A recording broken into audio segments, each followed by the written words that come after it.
This is how to make a supernova, and today we're going to build a diorama for the Master Chief.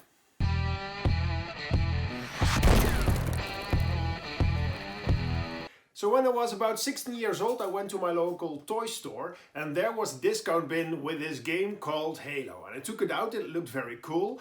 Bought it for a few euros and took it back home. And then Halo appeared to be this very cool game with an amazing immersive story. And since then, I'm a great fan. And today I want to honor the Master Chief with his own diorama. I printed this model from Fanati. This is a free file you can find on Cults 3D. The link for the file is in the video description. My first step was to give the whole model a coat of black primer. I use my airbrush, but when you don't have one, you can use any normal brush for this step. When the base coat was dry, I gave all the armor parts a coat of Vallejo's olive drab. I diluted the paint with some water and gave everything a thin coat. When the first layer was done, I gave all the armor parts a second thin coat of olive drab. All the time I had a picture from the Master Chief on my phone as a reference. It appeared that I painted something green which should have stayed black, so before I will move to the next step I need to fix this little mistake. To shade the model I use Game Workshop's Nuln Oil. This stuff works great when you have a lot of detail in your model. It will darken all the crevices and will give you this cool effect, and it's very easy. I work in small parts at a time. When I'm happy with the coverage of one part, I move to the next. Make sure the wash is in all the details but doesn't stain the flat areas too much. And remember, when you use a wash it will darken down your model quite a bit, but this effect will help us later. Before you move to the next step, make sure your model is dry. I left mine overnight to dry. The next thing we're going to do is edge highlighting. Because the wash darkened the whole model, I can use olive drab again as a highlight. I took some paint and I'm very carefully placing my highlights. Sometimes I use the tip of the brush and sometimes I'm using the side of the brush. Try to hit all the edges. It will take some time, but in the end it's all worth it.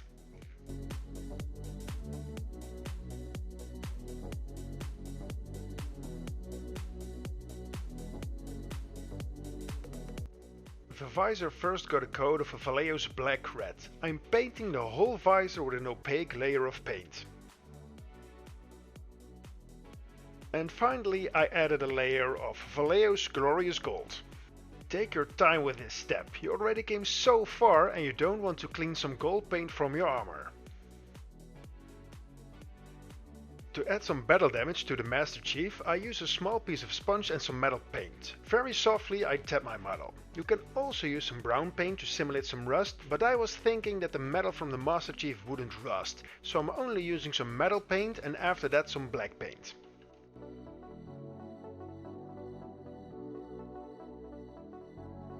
For the base I started with a piece of 2 cm MDF. I drilled a large hole in the middle so I had some place to put the electronics in.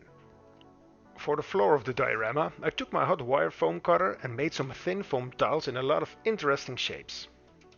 For the part that is connecting the wall to the floor I want to make some panels on it. To do this I'm very carefully making shallow cuts on the foam.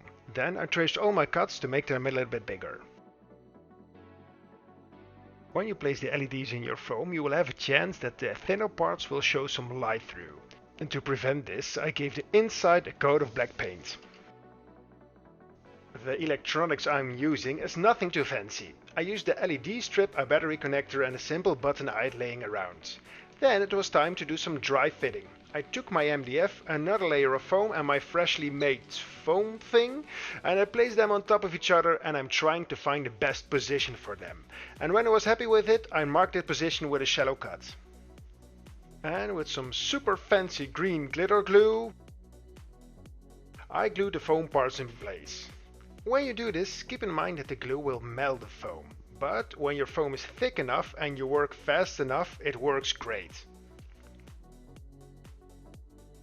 With the back of a brush I poked a hole inside the foam for all the cables. Then I used some masking tape to hold the LED strip in place so I can figure out where all the cables are going to be. When all the electronics were in, I used the awesome power of green glitter glue to glue the MDF and the foam together.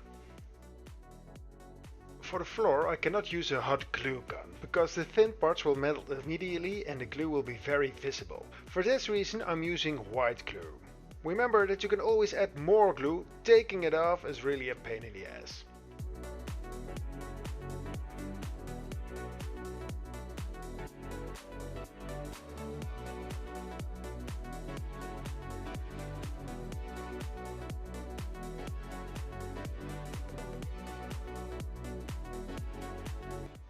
While the floor tiles were drying, I started to work on the back piece. I took some foam and sliced it in an interesting shape. I'm not following any design here, I just thought that this would look cool.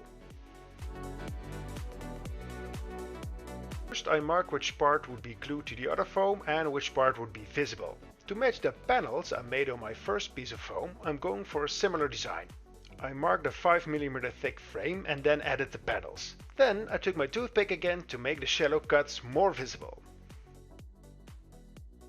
I peeled the masking tape off the LED strip and I added some white glue on the back. Then I put some hot glue on the foam and I pressed the back piece firmly in place.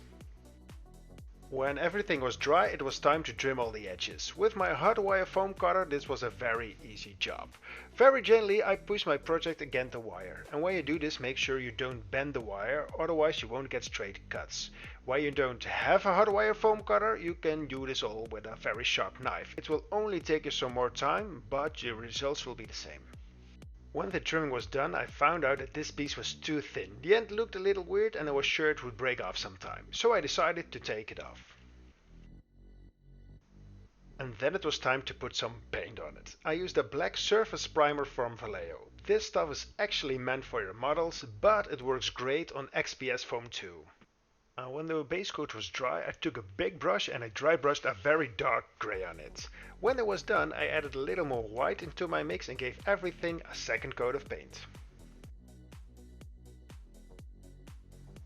Then I switched over to a smaller brush, added even more white paint and I started dry brushing all the edges and other spots to make this thing look more interesting. And then I left it alone for about an hour to make sure all the paint was dry. Then I took out my wash and covered the whole project with it to get this dark and aged effect.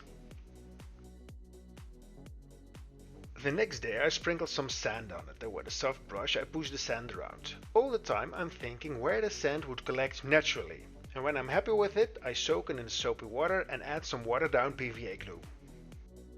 And when the sand is dry I'm adding spots of PVA glue to glue some coarse turf on. I imagine that for these plants it would be better and easier to grow in places where more moisture is and more cover is. So all the corners are a great place to start, and then I can build my way up from there.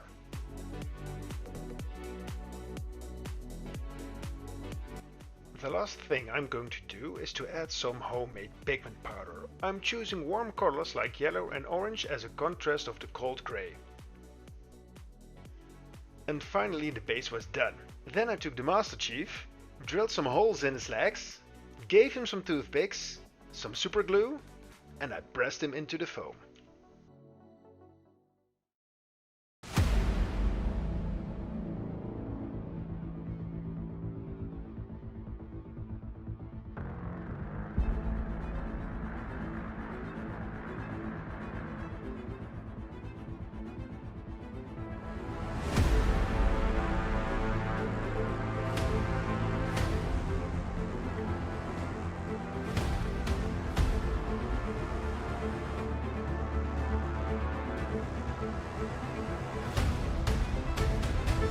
My friends, thank you for watching and please consider liking and subscribing because I have more cool projects I want to show you. And maybe in the meantime, you should check out one of these. See you next time.